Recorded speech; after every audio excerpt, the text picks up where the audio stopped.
Boa noite, quinta-feira, 20 de agosto, 19 horas, Brasília. Aqui é a Elisângela, nossa intérprete de Libras, e aqui o Jorge Seife, secretário da Pesca. O Jorge vai ter uma participação bastante rápida aqui, depois vamos entrar com o Wagner Rosário, que é da ministra da Controladoria Geral da União, onde vai falar sobre corrupção no Brasil, como estamos combatendo a corrupção. Né? Então, rapidamente aqui. Primeiro, uma notícia da UOL, Folha UOL. Então, a Folha UOL, eu vou passar a matéria aqui. Cadê? Estava aqui. Cada um interprete como bem entender aqui. Está aqui. China recomenda uso de cloroquina contra a Covid-19. E daí? E agora? Vamos tomar cloroquina. Tá. É a Folha UOL e a China. Né? Agora diz aqui embaixo que a Comissão Nacional de Saúde deles rejeita a hidroxicloroquina. A hidrox é menos agressiva. Né? Tem menos efeitos colaterais do que a cloroquina em si. Mas está aqui, ó. De qualquer maneira, a nossa cloroquina aqui agora chegou na China, hein, pessoal? Vamos ver agora o que a grande mídia aí, um jornal bacana de hoje, 8h30 da noite, vai falar sobre isso aqui, ou não vai falar nada? O que tu acha? Vai falar ou não? Acho que não. Eu tenho certeza que não vai falar nada, mas, repito aqui, eu tomei, uns 10 minutos tomados. Vale, você pegou também? Peguei. Tomou ou não? Não, né? Quase fosse assintomático. Então, assintomático. Mas quase todo mundo tomou. Eu acho que uns 100 servidores que servem nesse prédio aqui, a grande maioria tomou, 0 óbito. Não tive conhecimento de gente aqui, desse nosso grupo aqui, ter sido baixado no hospital, UTI, ou entubado. Não tive notícia, né? A maioria aqui tomou esse aqui com recomendação médica, vou deixar bem claro. Para ficar livre logo do Jorge Seife, 3 assuntos rápidos, mas é de extrema importância. A pesca. O Jovem Pan está transmitindo. Jovem Pan está no ar? Jovem Pan está no ar, um abraço aí. Augusto Nunes, Zé Maria, Vitor Blau e Guilherme Fiuza. Vamos lá? Vamos. O que mudou, né, por um decreto no tocante a desembarque de pescado? Presidente, o senhor assinou um decreto 10468 que traz muita vantagem para o pescador brasileiro. Uma delas é a questão do desembarque em portos que antes não eram habilitados pelo Ministério da Agricultura. Ou seja, agora os pescadores têm um local para descarregar seu pescado sem ter problemas da qualidade daquele pescado. Isso foi regulamentado. Então tinha dificuldade de pescador para desembarcar o pescado. Ele, para vender depois esse pescado, se não tivesse essa regulamentação, ele tinha dificuldade, não conseguia vender com a sua nota fiscal, tinha problemas. É difícil produzir alguma coisa no Brasil, né? Agora, com a gestão do senhor, está melhorando. A segunda questão, nesse mesmo decreto, presidente, é a questão da evisceração a bordo. O que é evisceração? Agora o pescador em alto mar, ele pode limpar o peixe, pode tirar as vísceras, pode tirar a cabeça, e quando esse pescado chegar no consumidor brasileiro, ele vai estar muito mais fresco. Isso, inclusive, já é utilizado amplamente em todos os países do mundo, e o Brasil permanecia proibindo a evisceração a bordo. Então, o pessoal que está a bordo, para não vir descansando para a terra, ele vai limpando o peixe, vai trabalhando. Limpa o peixe e recheia ele com gelo. E pode peixe jogar esse resto no mar? Não? Sem problema nenhum. Tá? Antigamente vinha para a terra aí com os lixões, talvez, para alimentar o boi. Exatamente. E, por último, esse mesmo decreto, presidente, regulamenta a utilização de pedaços de peixe. O que acontece é que muitas vezes o peixe está fisgado em alto mar, vem um tubarão, vem um peixe maior e morde esse pescado. E o pescador trazia esse pescado, como ele estava parcialmente mutilado, a legislação anterior exigia que esse peixe fosse descartado. Então agora, com as devidas tratativas sanitárias, pode-se utilizar parte de pescados. É inacreditável, né? Estamos desburocratizando, desregulamentando, modernizando facilitando a vida quem quer produzir, e de modo que o Brasil saia da situação que se encontra. Como eu digo, né? É difícil você ser patrão, é difícil você produzir alguma coisa no Brasil. Vamos lá. Águas da União, o que você tem a dizer sobre isso aí? Uma lei que nós sancionamos agora em junho. Isso, presidente, a aquicultura está em festa, porque depois dessa sanção do senhor, dessa lei 14.011, os procedimentos de cessão de água. O que é Águas da União, capitão? Aqueles corpos hídricos, mar, rios federais, que nós podemos dar a possibilidade para os piscicultores cultivar ali em tanque-rede um pescado para poder produzir pescado. E antes, antes dessa lei que o senhor sancionou, demorava até 24 meses para nós da Secretaria de Pesca poder dar esse documento para ele ter a legalidade na produção. 24 meses? 24 meses até 36 meses. E agora com essa sanção, nós ganhamos, porque acabou a licitação, agora é uma sessão direta. Então se o Bolsonaro entra com processo, eu cedo para o Bolsonaro. Antes o Bolsonaro estava com processo, tinha que abrir licitação para ver se tinha interessado na área. Isso aí complicava muito. E agora nós ganhamos 12 meses em tempo para ceder essa área para o aquicultor. E através da Instrução Normativa 19, que publicamos agora dia 13, está devidamente desburocratizado para os nossos aquicultores, piscicultores, algicultores de todo o Brasil. Só dizer aqui que o empresário Augusto Nunes vai sentar depois o Wagner Rosário aqui, da CGU, e vocês fiquem abertos a fazer pergunta para os dois, tá? Lógico que ele sai daqui, entra o Wagner, depois para onde responder, ele vem aqui para trás aqui. Vamos lá? Você está com peixe em conserva aí, isso mesmo? Isso. Que peixe é esse aí? Aqui é tainha e camarão. Camarão. Quem cria camarão, como é que chama? Carcinicultor. Carcinicultor. Bacana, hein? Já gravei aqui. Pessoal, isso aqui vem essa conserva aqui, o que tem a ver com a Universidade Federal do Pará? Fala pra gente aí. Capitão, nós temos um engenheiro de pesca chamado Keber Santos e a sua orientadora, doutora Mirileide Moraes, que desenvolveram uma conserva natural, através do fruto do tucupi, que é muito conhecido aí em diversos estados brasileiros, dispensa a utilização de produtos químicos, dispensa a utilização de conservantes, porque o tucupi, através da acidez dele, ele já dá uma longevidade para o pescado que é utilizado ele na conserva. Então, queremos parabenizar e reconhecer esse trabalho lá do Laboratório de Tecnologia de Pescados da Universidade do Pará e queremos deixar um grande abraço e parabenizar pela iniciativa. Um grande abraço, merece. Realmente o brasileiro tem uma cabeça muito fértil, né? E faz coisas que a gente duvida. Logicamente que é uma tecnologia, isso mesmo? Claro. Tá? Desenvolvida lá que facilita, então, a conserva aí de peixe, no caso, tainha, e aqui o camarão. O camarão é peixe? É crustáceo. Crustáceo, tudo bem. Mas o senhor vai querer a tainha ou o camarão? Eu prefiro o camarão. Então tá bom. Pessoal, um abraço. Obrigado, Jorge Seife.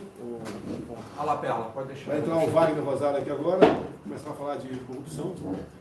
E vamos ver se acaba um pouquinho mais cedo, né? Até para dar tempo aí das perguntas que vem por parte da Rádio Jovem Pan para a gente.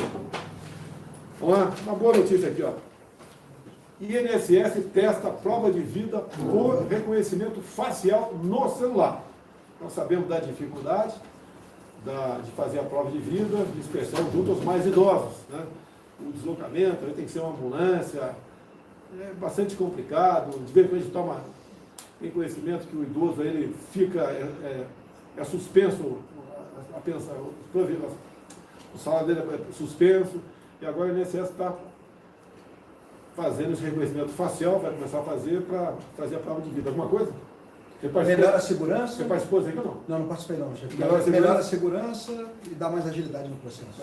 O Wagner veio falar então sobre corrupção aqui. A gente vai intercalando, né, entre eu e ele aqui. Porque no Brasil eu vejo notícia na imprensa, sempre, né? Até aproveitar aqui e falar para o Augusto Nunes, os amigos lá da imprensa. Semana passada eu falei para vocês, né? Eu respondi perguntas a vocês e disse o seguinte: eles vão pegar uma linha minha, alguns segundos meus e vão detonar. Não deu outra. Puseram aqui a questão de furar-teto, que eu queria furar-teto, não sei o que, deu uma confusão. A imprensa acabou demitindo até o Paulo Guedes. O mercado aí ficou nervoso, o dólar subiu, a bolsa caiu, uma confusão total. Ou seja, grande parte da imprensa não tem o zelo ou a preocupação com a notícia, com a verdade. Ao semear uma notícia como essa, uma mentira, um fake news, causa aí instabilidade no mercado. Por isso que eu evito responder aqui perguntas, porque sei que na ponta da linha, não a Jovem Pan, mas os órgãos de imprensa tradicionais aí querem realmente a confusão. Wagner, joga rápido aqui. Rápido não, fica à vontade aí.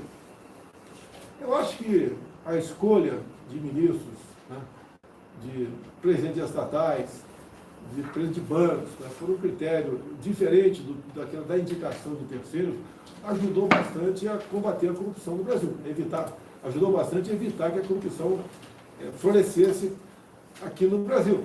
Tá? Então, mas o governo tem feito outra coisa, tá, que talvez não seja de conhecimento de todo mundo, que é a prevenção que vem via CGU. Vamos lá, Vale, agora é contigo aí. Vamos lá, Xande.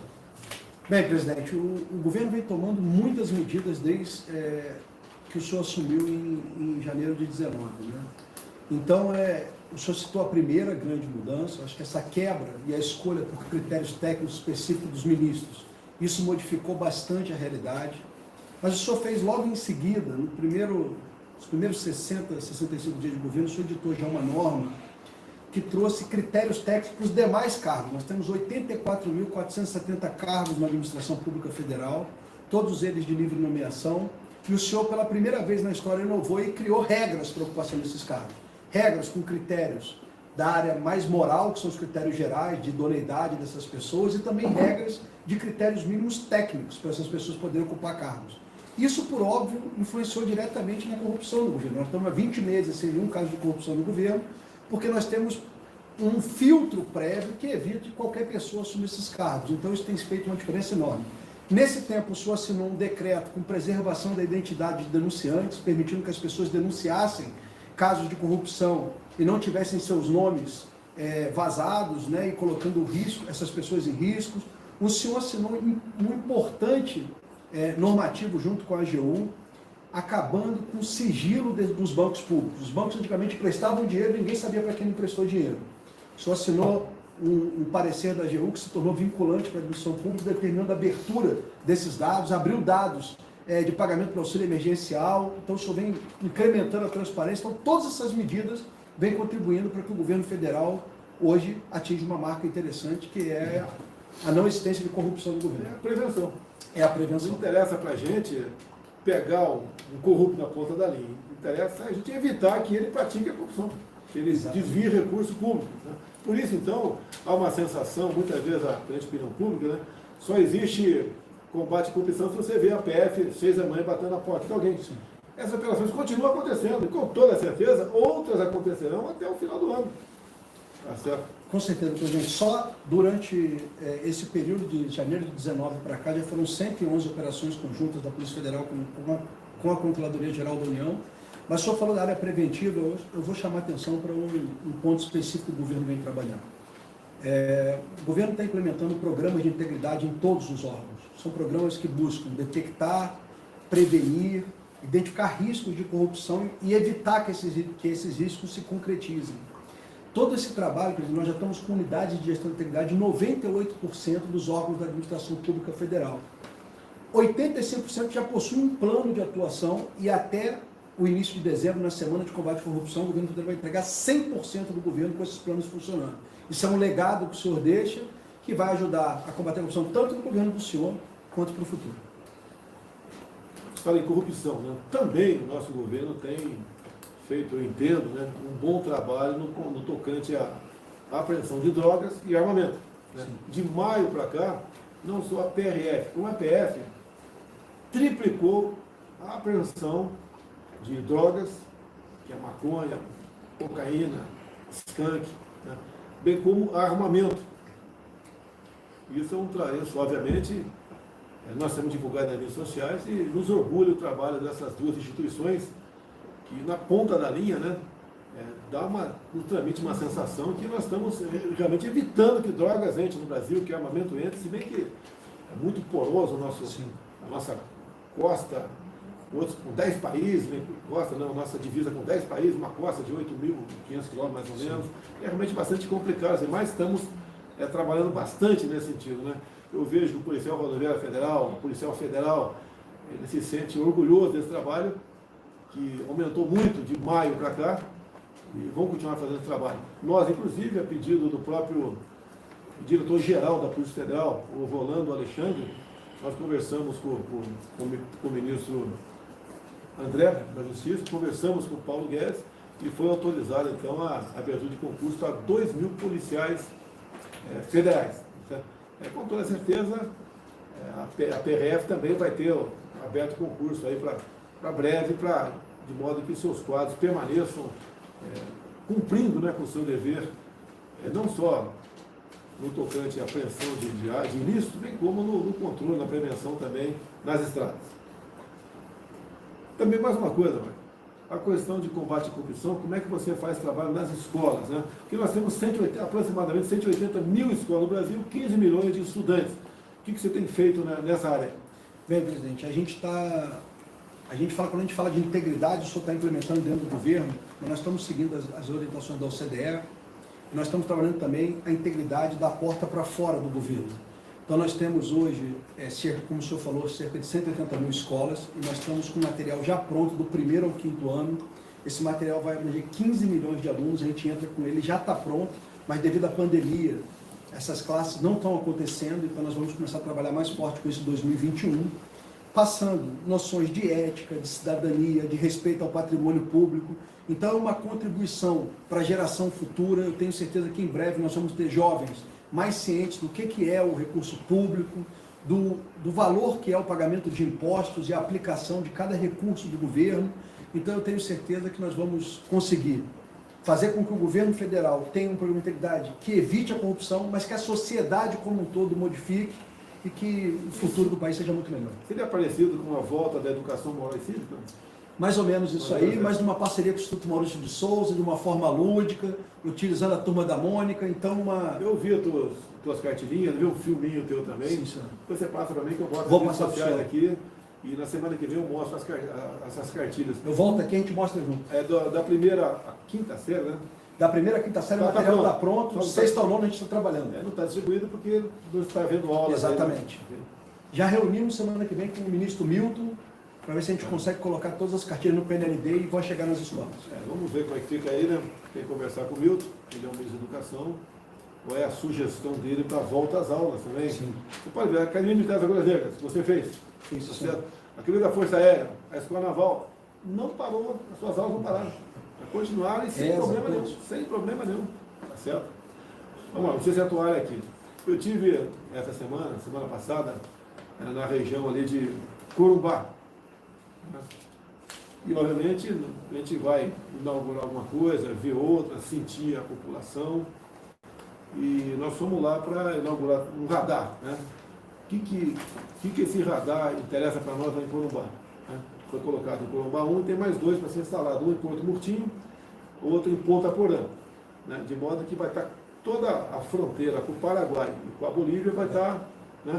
Agora, esse radar, ele é um auxiliado de outros radares. Esse radar pega até 150 km de altitude. Então, esses aviões que trazem lixo de fora, né, vão ser plotados ali. E de imediato o radar já identifica ali quem é aquela aeronave, se tem plano de voo, se não tem. Ótimo. E de acordo com as informações ali, eles partem para que aquela aeronave ia ser interceptada. Então, a Força Aérea Brasileira está de parabéns, colaborando no combate aí de mercado de drogas no Brasil e armamento também. Agora, eu, quando anunciei ainda para lá, comecei a sofrer críticas que o Pantanal estava pegando fogo. É verdade, está pegando fogo, sim. Ninguém vai negar isso aí. Inclusive, em proporções bem superiores que o ano passado. E o pessoal critica e quer uma ação minha para apagar o fogo do Pantanal. Então, vamos lá, pessoal. Está batendo um papinho aqui. Tamanho do Pantanal, números aproximados, 150 mil quilômetros quadrados. Imaginar? Então, vamos... Equivale, aqui eu peguei rapidamente, né? Esses 150 mil quilômetros quadrados é maior que 4 estados juntos. No caso, Rio de Janeiro, Sergipe, Rio Grande do Norte e Alagoas.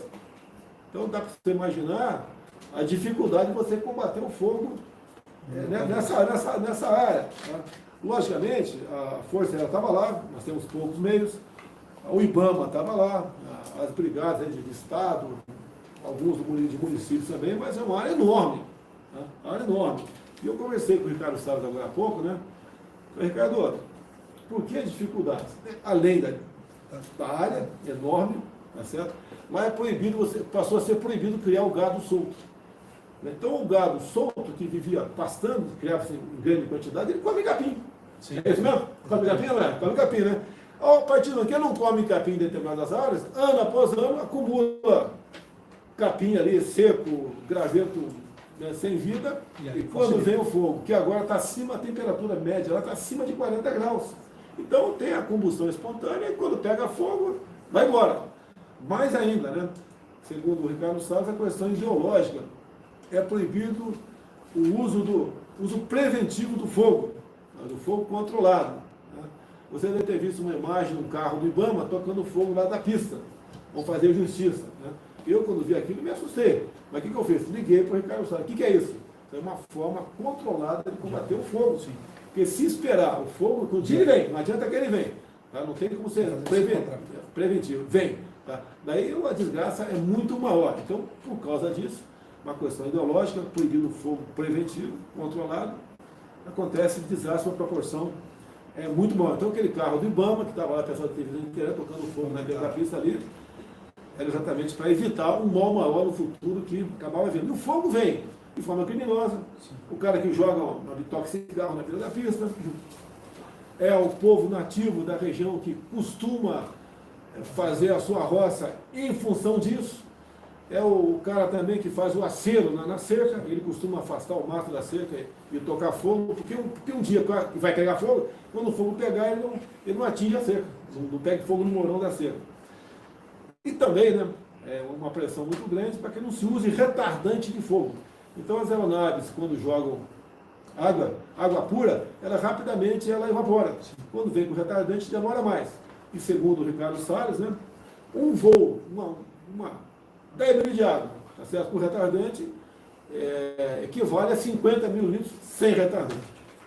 Então, a gente faz o possível, mas eu sei que a oposição vai continuar botando a culpa em mim, do fogo na Amazônia, do fogo no Pantanal, mas vamos tocar o barco, como se nunca tivesse pegado fogo nessas regiões aí.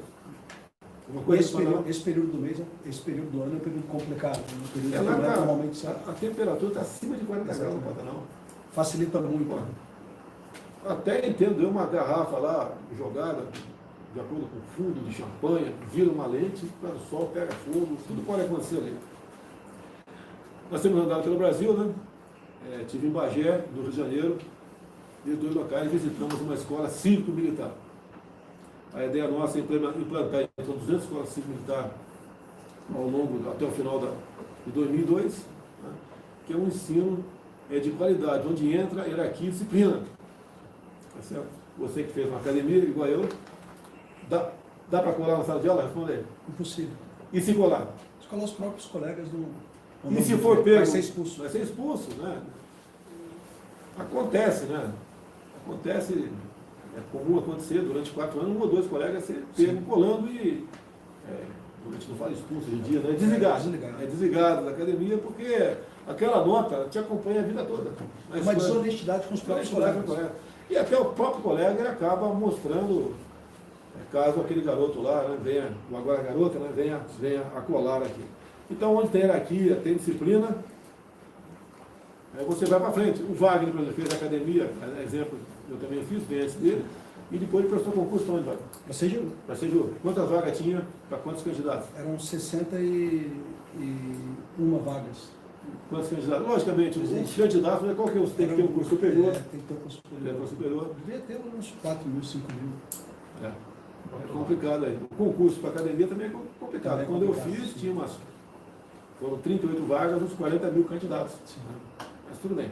É todo mundo que, se não sou inteligente não somos inteligentes, mas todo mundo que se esforça atinge seu objetivo, tá certo? Tive também em Aracaju, inaugurando uma usina termoelétrica a gás. Tá? Essa termoelétrica a gás, que a costa ali de Sergipe ali, tem poço de petróleo ali. Tá? No passado esse gás era reinjetado na própria, no reservatório lá embaixo, uma parte queimada, tá certo? Agora não, a partir dessa usina inaugurada lá, estive com o governador de Sergipe, tá? Fomos muito bem tratados, falou tudo o que aconteceu no estado, uma pessoa extremamente afável, né? E foi uma boa ida lá. E ali, você pode ver, essa termoelétrica, ela consegue abastecer 15% da região Nordeste. 15% do Nordeste. Outras virão, com toda certeza aí. Atende essa termoelétrica a gás atende 16 milhões de pessoas, pode atender 16 milhões de pessoas. Okay? O radar de Corumbá está safo. Acabando aqui. Não é o caso, está falando. Vamos estar amanhã, você não está amanhã comigo não, né? Não, senhor. Já fez alguma viagem comigo? Já, né? Já fiz algumas, agora nessa Vamos etapa fazer. agora não. Amanhã nós vamos estar no Rio Grande do Norte, com o ministro Rogério Marinho, uma série de coisas para apresentar, a inauguração de alguma coisa, vamos lá assistir finalmente, né, de uma perfuração do poço artesiano. Isso vai tirando aquele povo lá dos nossos irmãos do Nordeste de uma dependência total de carro-pipa, de pessoas que às vezes se usam disso aqui, dessa situação que eles vivem para tirar proveito próprio. Então a gente vai investindo nessa região.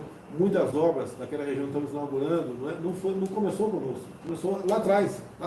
Sabe? Ninguém quer usurpar de obra de ninguém, mas estavam sem ter terminado há décadas muitas vezes. Estamos terminando obras que é mais barato para nós e atende a população realmente de forma que elas... Você pode ver, não dá valor muitas vezes a uma água aqui onde nós estamos, né? Mas lá a água vale muito. Acabou aqui? Quero só fazer um comentário sobre esse ponto. Eu acho que esse é outro ponto importante do nível de integridade do governo. Que pouco importa se a obra iniciou nesse governo ou em outro. Interessa se ela importa ao cidadão e ela vai ser entregue dentro desse plano que a gente respeita os planos anteriores também. Pico do Rio está com 85 mil pessoas ao vivo, acho que está terminando aqui, né? Está terminando? Sim. Mais uma coisa aqui, fica aberto, tem pergunta aí, sim? Então, prepara a pergunta aqui. Foco no Brasil, 12 mil, Pico no Rio, 85 mil. Esse YouTube é o nosso? Nosso YouTube? Tá fraquinho, 6 mil, mas tudo bem. Não. Facebook é o nosso, 30 mil. Quando acabar aqui, pessoal, vai na Jovem Pan aí para ver os comentários. Eu prometo que dessa vez vai acabar bem antes das 8 horas, para dar tempo aí do Augusto Nunes, Zé Maria, Vitor Brown e Guilherme Fiuza fazer comentários aí. Capitão, o pessoal lá da pesca e da caçinicultura vão estar lá prestigiando. Vamos estar lá amanhã? Você vai estar na viagem amanhã? Claro. O Jorge vai estar amanhã conosco no Rio Grande do Norte e vai ter um encontro com o pessoal da pesca lá. Vamos lá, perguntas? José Maria Trindade. Zé Maria Trindade.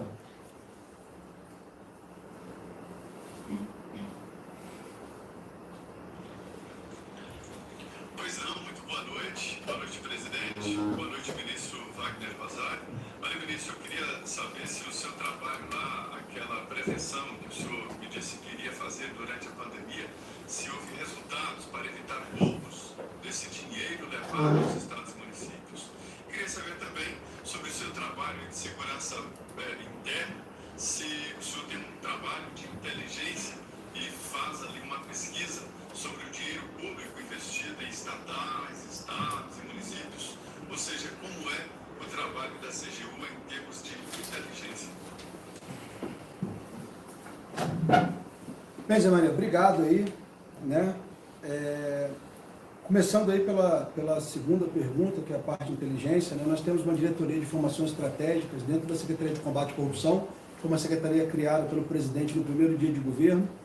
Ali são levantados dados estratégicos do governo, a CGU controla os recursos públicos, então ali a gente procura buscar toda a área de orçamento, em que está sendo gasto, a gente procura também acompanhar as licitações que acontecem no governo. Nós temos hoje um robô chamado Alice, né? Esse robô, todos os dias ele entra lá no Comprasnet, baixa todo o programa, ele tem uma tecnologia, uma parte de inteligência artificial, outra de mineração de texto, ele busca as palavras-chave, analisa e verifica esses casos de possíveis casos de fraude ou de corrupção. Nós já paramos 4,1 bilhões de contratações dessa maneira. Então, na área de inteligência, a gente tem vários trabalhos que buscam coletar dados, trabalhar esses dados e tentar evitar desperdício de recurso público. Durante a pandemia, especificamente, o Zé Maria, a gente vem trabalhando de forma muito intensa, né? Nós fizemos um trabalho bem manual de busca em cerca de 278 estados e municípios de todas as compras públicas. Conseguimos chegar numa média dos principais produtos que foram vendidos, né? Máscaras, equipamentos de proteção individual em geral. Então conseguimos acompanhar bem isso aí. Publicamos esses dados para permitir que os gestores fizessem as compras dentro dos preços. Já fizemos mais de 20 operações com a Polícia Federal nesse tema, e eu tenho certeza que o trabalho está sendo aí entregue à sociedade. que é justamente esse. Que sempre o trabalho, o objetivo é claro, o objetivo é fazer com que o dinheiro chegue na ponta e que a sociedade tenha a melhor utilização possível dos recursos públicos disponíveis. Vamos lá, mais uma vez, Cid. Isso, senhor. Em fazendo esse trabalho, Zé Maria, você sabe disso, né? Acaba inibindo também aquela pessoa que pretende fazer besteira, né? Pretende meter a mão no dinheiro público. Esse trabalho também a gente chama de poder de prevenção. De prevenção. Prevenção, né? É melhor prevenir do que remediar, né? A gente não quer prender ninguém, a gente quer que ninguém faça nada de errado. Ministro, boa noite. O país está hoje em plena discussão sobre essa polêmica decisão do Senado de permitir reajuste aos servidores públicos em plena pandemia, quando todos os setores da sociedade estão sob rigorosas restrições. Eu queria aproveitar para perguntar ao senhor, na parte da distribuição do auxílio emergencial, sabemos que houve algumas fraudes, alguns pedidos indevidos em relação a isso. Dentro do funcionalismo, como isso aconteceu, qual a quantidade, se você tiver esse quadro, e em que áreas especialmente isso foi identificado? Obrigado. Obrigado pela pergunta. Bem, o auxílio emergencial, a gente fez um cruzamento de dados bastante extenso. Tanto um trabalho conjunto da Controladoria, também com o Ministério da Cidadania, Dataprev, Caixa Econômica Federal, né? E nós detectamos realmente muitos casos de irregularidade. Nós já temos aí praticamente 117 milhões, se não me engano, de recursos que já retornaram aos cofres públicos, as pessoas devolvendo esse recurso. E nós pegamos cerca de 680 mil servidores públicos que a princípio receberam esse recurso. Aqui cabe 680 mil, não na administração pública federal, geral. O que a gente fez? A gente, além de cruzar da administração pública federal, que é a base que a gente tem, a gente buscou também as bases dos estados, dos municípios. Aqui cabe um pequeno ponto. São 680 mil, realmente, ministro, que receberam, são servidores que constam das bases de pagamento dos estados, dos municípios que nós cruzamos e do governo federal. Aqui dentro nós identificamos estagiários, que aí é um caso que já não é bem servidor público federal, mas está na base de pagamento. Nós identificamos bolsistas. Então nós estamos excluindo, limpando isso aí para ver esse valor, para ver essa quantidade de pessoas, né? Nós estamos com a nossa, no âmbito federal, que é o nosso âmbito de atuação, nós estamos abrindo processos, estamos notificando os servidores que já devolveram o dinheiro vão fazer um TAC, que é um termo de ajustamento de conduta. Quem não respondeu, vai responder por ter mal utilizado o recurso público. Agora, um ponto importante, nós temos servidores que estão aparecendo que tiveram seus nomes utilizados por fraudadores. Então, nós temos que ter muito cuidado de acusar os servidores públicos. Então, o número que nós temos, pegando todo mundo que a gente cruzou, Estado, município, União, são 680 mil, mas eu faço aqui a ressalva de que esse número vai cair bastante quando nós fizermos um filtro melhor desses dados. Obrigado aí, Fiuza, pela pergunta.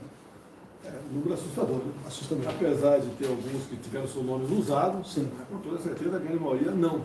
Sim. Entrou lá. Tudo bem. Vamos lá para uma pergunta? Augusto Nunes.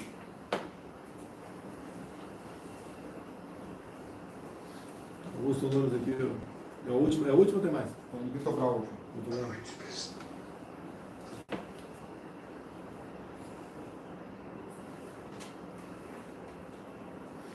Complicou, enrolou esse. Tem que ir para Niuac, filho. Tem que servir lá em Niuac, lá comandar a minha unidade. Lá. Complicou? E você é o Mozart. Vocês são de artilharia? Você esteve lá comigo essa vez? Viagem não, né? Não, sim. Ficou com medo de ficar lá, de ficar agarrado lá, foi isso? Mas Niuac é um bom lugar. Eu fui para ficar 1 ano e meio, eu fiquei 3, tá? Então não estou falando que Niuac é o fim do mundo, não. Niuac aí... Planta arroz. Tá, Plantar arroz com mano. Boa noite, presidente. Boa noite, ministro Wagner Rosário. Eu queria perguntar ao ministro se já é possível calcular quanto de dinheiro destinado ao combate à pandemia de coronavírus já foi desviado. E esse desvio foi constatado já pelos órgãos controle. Bem, Augusto, nós não temos ainda esse levantamento. Eu imagino aí algo em torno de 3, 4 bilhões de reais, são os números mais ou menos, mas isso aí é uma estimativa, não tem esse valor fechado. Eu pedi até lá na CGU, para a nossa área específica, verificar todos os encaminhamentos de sugestão de corte de benefícios que nós fizemos e multiplicar isso por 600 ou por 1.200, no caso da mãe, né, que tem a situação monoparental, que ela é solteira, então, ou que ela vive sozinha, cuidando dos filhos, nesse caso ela recebe em dobro o valor. Então a gente tem que estimar isso ainda, mas é um valor que eu imagino que vai chegar perto desses valores. Espero que muita gente que obteve esse recurso de maneira não regular devolva aos cofres públicos, como já aconteceu com quase 100 mil pessoas, um pouco mais de 100 mil pessoas, mas essa estimativa que a gente tem agora entre 3 e 4 bilhões, eu pode ter certeza que assim que nós tivermos esse número exato, eu passo esse número para vocês. Tem mais? Francisco, Augusto Nunes pediu uma réplica. Dado os cabelos brancos aí, ser um sexagenário charmoso como eu, vou abrir exceção para o Augusto Nunes aí. Ministro Wagner Rosário, eu queria perguntar ao ministro se já é possível procurar Essa é a mesma. É a mesma, acho que é embaixo. destinado ao combate à pandemia de Não, vamos fazer coronavírus. aqui. Já foi desviado. Quanto já foi Ele já desviado? respondeu. Já Esse respondeu. desvio foi constatado já pelos órgãos. Respondi, não. Acabou? Então vem agora Vitor Brown. Vitor Brau. Ministro, boa noite. Boa noite, presidente. Gostaria de saber do ministro o que acontece com o dinheiro que é recuperado a partir das fraudes no programa do auxílio emergencial e o que acontece com essas pessoas que cometeram fraudes, que receberam o dinheiro indevidamente, ministro. Obrigado, boa noite, presidente. Obrigado. O dinheiro ele retorna aos cofres públicos, né? E ele fica disponível na conta única do Tesouro para utilização aí para os pagamentos realizados, né? Então, a partir dos empenhos que vão acontecer nas diversas áreas, quando chega na fase de pagamento, liquida-se, depois paga, quando ele for ser pago, ele é utilizado. Em relação às pessoas, vamos dividir. As pessoas que estão aí fora, a gente vai tentar, estamos encaminhando para o Ministério Público. Não sei se vai ser possível a abertura de processo contra cada uma, são valores pequenos, mas provavelmente vai ter algum tipo de ação. Agora, em relação aos servidores públicos, nós estamos apurando aí todos, e aí a esfera de atribuição, a nossa competência como CGU é só para servidor público federal, eu não tenho competência para sancionar servidores estaduais e municipais. Esses servidores vão responder a processo, e os que já devolveram vão assinar um termo de ajustamento de conduta, porque verificaram, às vezes por fraude, porque ter pedido de forma equivocada, e já devolveram logo prontamente. Cada caso será analisado, mas a princípio os que já devolveram vão somente ter um termo de ajustamento de conduta. Os demais serão sancionados. Bem, uma última notícia chegou agora aqui para mim. É muito bom para quem quer ter a posse de arma de fogo, o porte também. Há 2 meses, o Wagner estava saindo do Alvorada e tem ali o pessoal que fica ali sempre para conversar comigo. Né? Eu agora faço, vai para dentro, para ficar longe da imprensa. Certo? Se bem que mesmo assim, tem um problema. Ontem, passando ali, conversando, um cara, lá, tinha uns 30 ali, falou: presidente, tem que tocar fogo em tal lugar. Né? Eu fiquei quieto. Até ali, eu não sei quem é o cara, não sei se o cara arrumou da cabeça, não está. Eu fiquei quieto. Bem, não é que órgão de imprensa, sabe qual é assim? Fez uma matéria que, como eu não respondi aquela pessoa, a gente tinha que tocar fogo em tal local, eu era conivente com ele e era favorável a tocar fogo naquele lugar. Quer dizer, mesmo calado, uma parte da imprensa acha uma maneira de me criticar, certo? Mas vamos lá. Então chegou agora a informação aqui, há 2 meses mais ou menos, passando por ali, alguém falou na plateia ali: presidente, a IN 131, então é a Instrução Normativa 131, chegando aqui na presença, poder levantar aqui que IN era essa, e levantamos que era a IN do diretor-geral da Polícia Federal. É do final, dezembro de 2018. Ou seja, a transição. Tá? Então, alguém da PF ali, o diretor-geral no caso, né, resolveu então publicar essa normativa que dificultava e muito ainda, a posse de arma de fogo. Então, pedindo para o pessoal estudar, que complexa a legislação, E hoje, então, foi publicada a IN 174, que revogou a IN 131. Tá? Eu quero ver se boto no meu link na minha página logo mais, para todo o pessoal que porventura queira a posse de arma de fogo, que inclusive, né, na troca do ministro, o tempo para você deferir ou não o requerimento para posse de arma de fogo diminuiu por 3. Tá? Caiu um terço. Né? Já o porte, né, também diminuiu, né? Não aumentou em número no tocante à concessão, aumentou um pouco, mas não é muito, porque o porte é mais complicado um pouquinho, e nós não podemos ir além da lei, tá certo? Então a N 174 revogou a N 131. Bem, da minha parte está acabando aqui, tá certo? E como tem uma pessoa que manda muito mais do que eu aqui dentro, é a primeira dama, né? Vou pedir para o Wagner de pé 2, né, Wagner? Obrigado, Wagner. Obrigado, Um abraço. Então senta aqui a Adriana, e ela vai ter um recado da primeira dama no tocante à pátria educadora, e a partir daí está encerrado, tá certo? Pessoal da Jovem Pan, obrigado Augusto Nunes, Zé Maria, Vitor Brown, Guilherme Fiuza, obrigado. Sintoniza lá na sala para a gente ouvir finalmente dos comentários lá. Então, pátria educadora aqui, com a nossa prezada Adriana. Boa noite a todos. Gostaria de agradecer ao presidente a Não está oportunidade. agradecendo hoje da primeira dama. Obrigada, primeira Vou dama. ficar só ouvindo daqui. A Defesa Civil divulgou o comunicado emergencial de alerta de frio intenso nos próximos 3 dias, nas regiões sul, sudeste, centro-oeste e norte do país. Nesse momento, o mais importante é que todos se preparem para essa mudança climática inusitada. Atenção, não será um frio comum, principalmente para certas localidades que não estão acostumadas com a sensação de frio extremo. O governo já está mobilizando esforços para minimizar o impacto desse advento. Inclusive, abrigos públicos terão suas vagas ampliadas para acolher pessoas em situação de rua. Mas resultados significativos são alcançados apenas com a união de todos os setores da sociedade. Por isso, a Defesa Civil procurou a nós, do Programa Pátria Voluntário, e a primeira-dama, para colaborarmos por meio do apoio de cada um de vocês que nos assiste. Se, além de se proteger do frio, você tem condições de ajudar alguém, um irmão brasileiro mais desassistido, que pode sofrer com frio, por favor, doe roupas, agasalhos, cobertores. Essa é uma ação emergencial. Entre na plataforma do Pátria Voluntário e conheça os pontos de coleta disponíveis. E o nosso e-mail também para encontrar outras formas de ajuda e doação. Sabemos que o brasileiro é um povo solidário, por isso contamos com cada um de vocês. Que Deus abençoe o nosso país, o nosso Brasil. Muito obrigada. Muito melhor que a minha live. Não tem a menor dúvida. Obrigada, presidente. Tá certo? Muito obrigada. Obrigado, pessoal. Até a semana que vem, se Deus quiser. E amanhã estaremos, se Deus quiser também, obviamente, no Rio Grande do Norte. Um abraço a todos. Amém. Presidente, só um momento.